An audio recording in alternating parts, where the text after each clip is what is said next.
¿Están cómodos? Yo también. Entonces esta predicación va a ser de corazón descansado a corazón descansado, de corazón a corazón.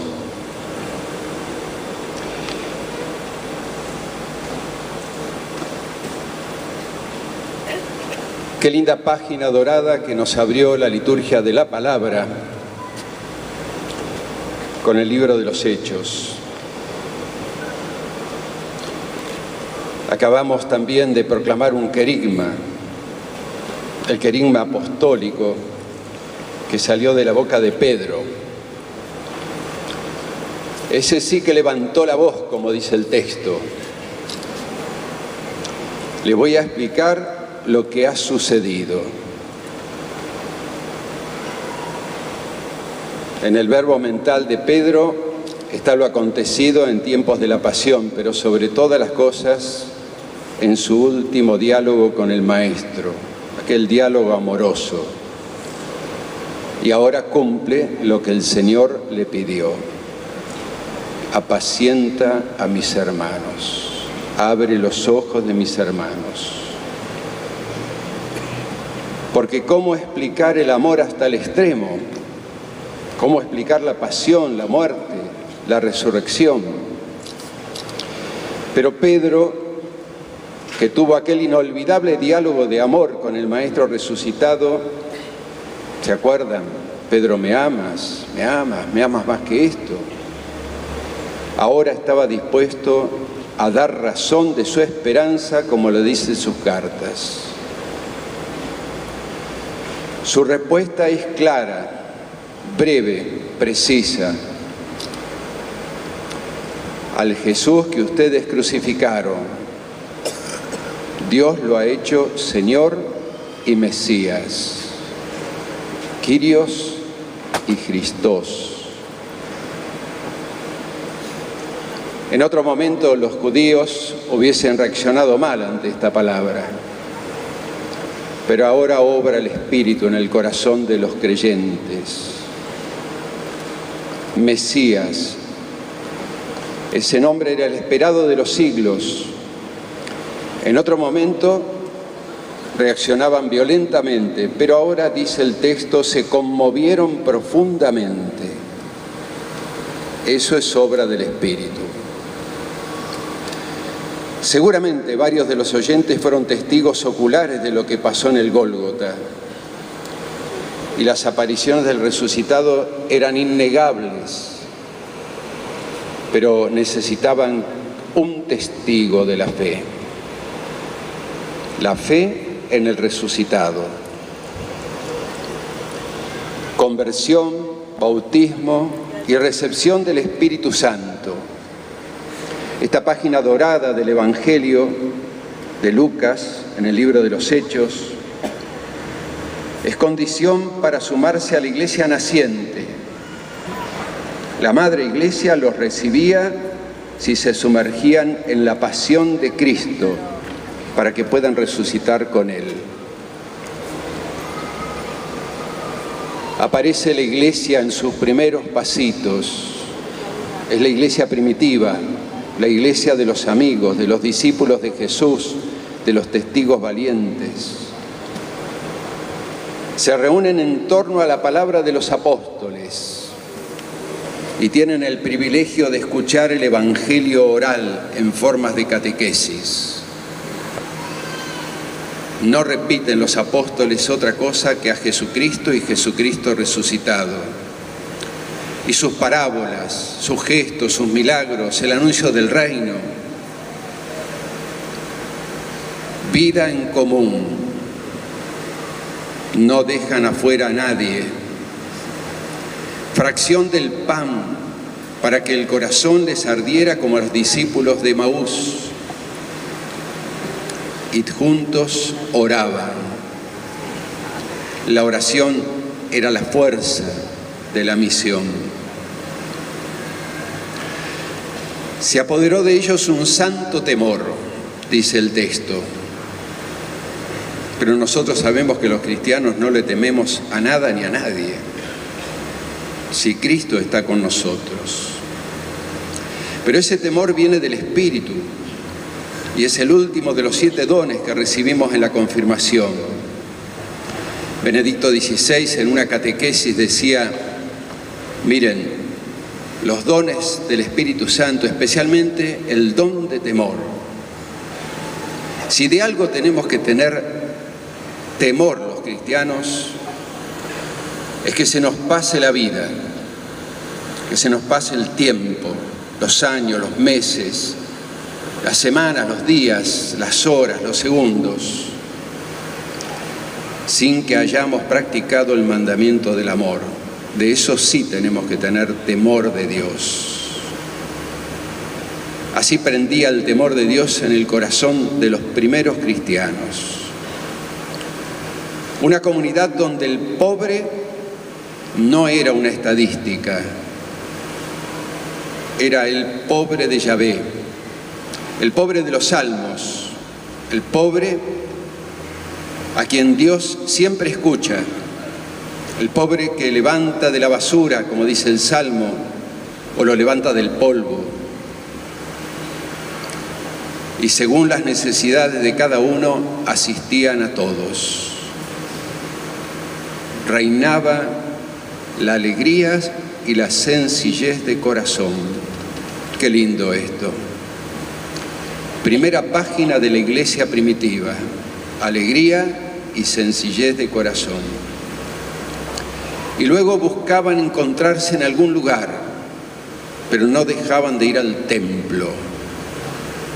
El templo soñado, que los cristianos recién podrán hacer lo suyo después de algunos siglos. Pero en el templo está la presencia de Dios, no por las paredes y por la ornamentación, sino por la promesa, su morada.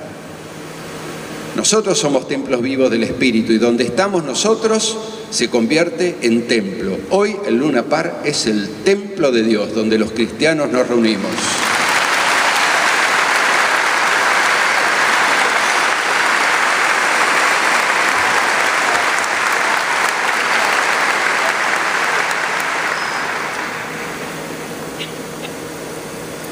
El Salmo 117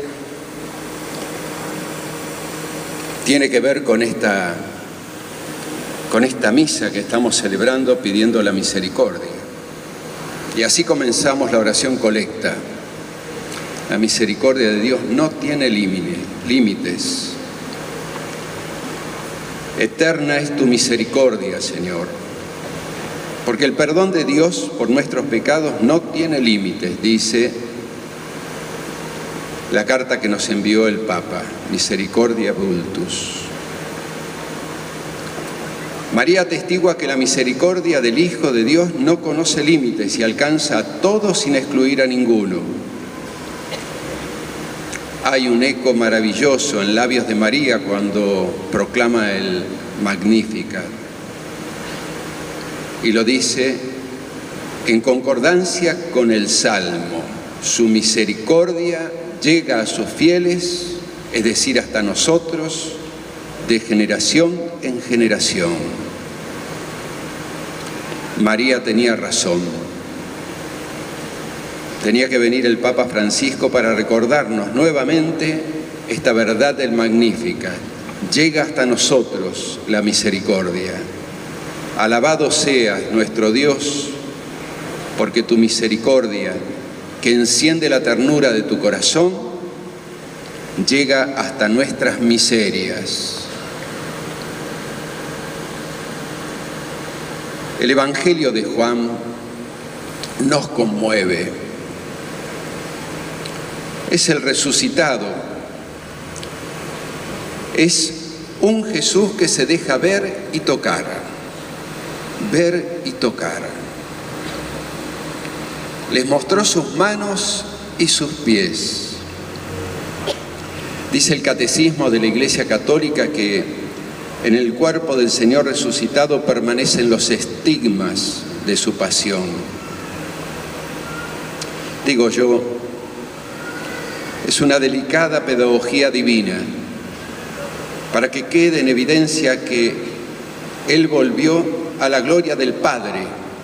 El que volvió a la gloria del Padre es el que pasó por el amor extremo de la cruz.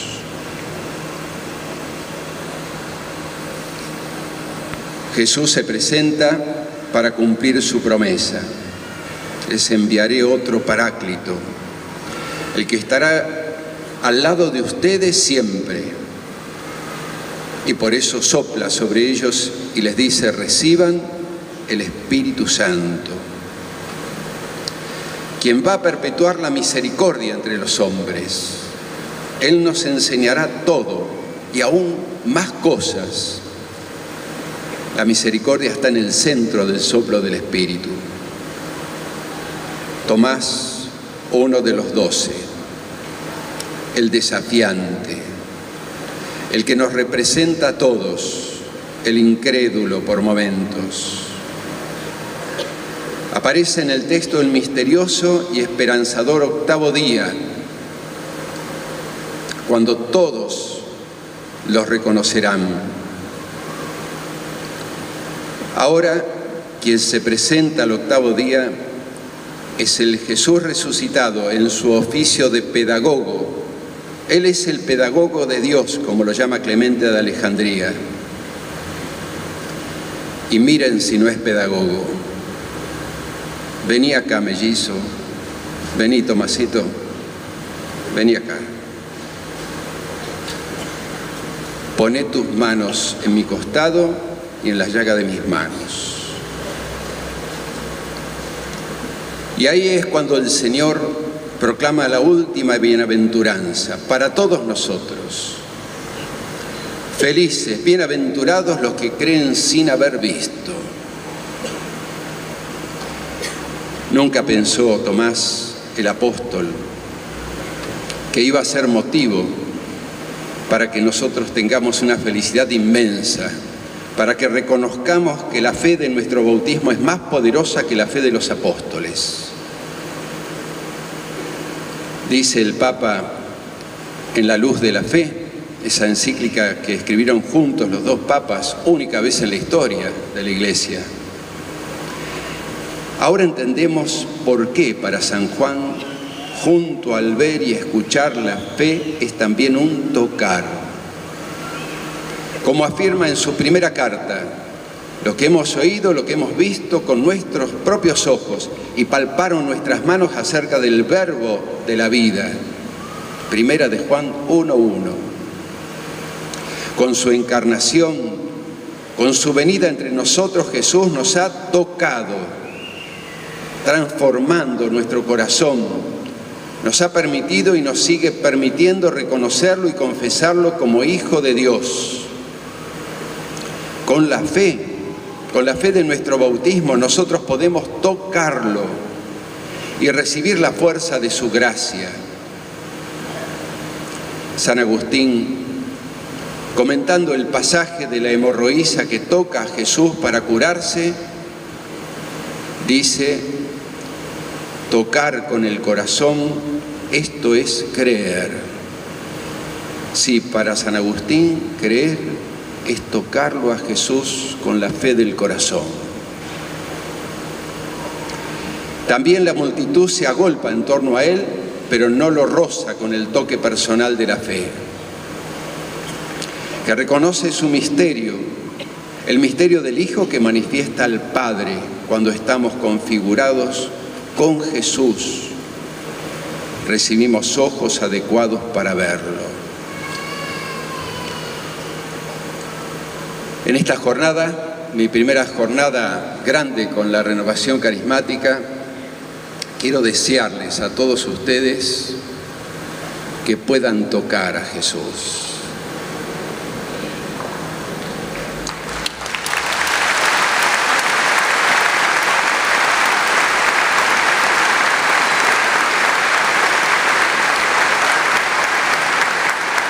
Él nos ha dicho que anda escondido por ahí y está esperando que lo toquemos con la fe del corazón. Y lo tocamos cuando tocamos al pobre. A mí me toca. cuando me dan de comer, cuando me visitan, cuando me ayudan, cuando me dan una mano. El pobre. Los cristianos no nos basamos en estadísticas de la pobreza. Para nosotros, el pobre es Cristo. Y si pasa algún pobre, no seamos indiferentes. Tengamos entonces la valentía de aprovechar ese momento para encontrarnos con Jesús, tocarlo con nuestra fe y compartir con Él. Que el Señor también nos ayude a descubrirlo con la fe. En el nombre del Padre, y del Hijo, y del Espíritu Santo.